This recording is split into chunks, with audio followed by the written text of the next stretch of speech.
In 1314, King Edward II ordered that anyone caught playing football in London be thrown into a dungeon.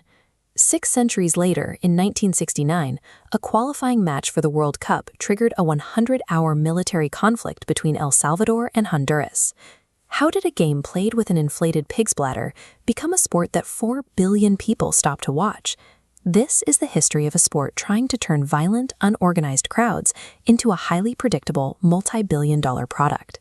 Ancient China had the structured cuju, and Rome played the organized harpastum, but England's version was completely different. They called it mob football. It was a lawless brawl between entire towns, where the goal was miles away and broken bones were standard. This version was impossible to grow. It faced constant bans from monarchs who saw it as nothing more than a localized riot. For the sport to expand beyond a muddy field, it needed a universal code of laws. In 1863, the owners of several London clubs met at the Freemasons' Tavern to finally settle on those laws. The group split in two. One side wanted to carry the ball and kick opponents in the shins. That became rugby. The other side insisted on pure footwork. That became the Football Association.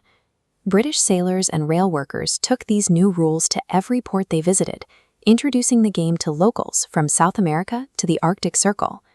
Because the rules were now standardized, the game became a consistent product that could be exported and understood anywhere in the world.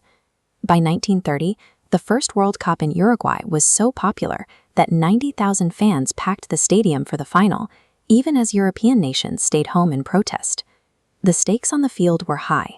Players received death threats from rival supporters before the match even started. The referee for the final was so concerned for his safety that he demanded a boat be kept ready at the harbor so he could flee the country immediately after the whistle. The rules had successfully organized the players, but the intense national pride of the fans made every match feel like a diplomatic crisis. In 1950, Brazil's loss to Uruguay in the final was such a national shock that they permanently retired their white jerseys and switched to the yellow and blue they wear today. Then came Pelé. He won 3 World Cups and became the first global face of the sport, proving that a single player could become more famous than the clubs they played for. In the 1970s, Johan Cruyff took the game in a more clinical direction. He pioneered total football, a system where any player could take over any position on the field at any time. This forced teams to move as a single unit, making the game much faster and more tactically complex than it had been in the past. But even the tightest defensive systems were vulnerable.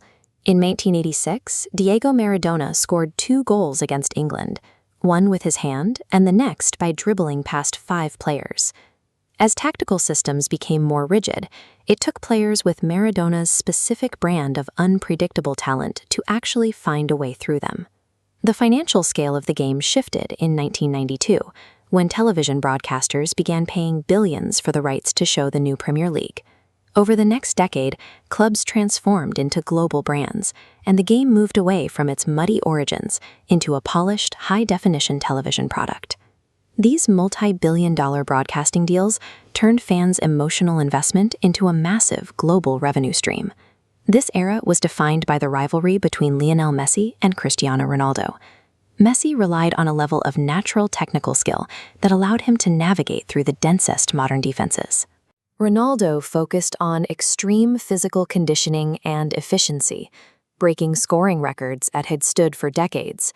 While these stars grabbed the headlines, coaches developed gegenpressing, a mathematical approach to winning the ball back instantly through high-speed positioning.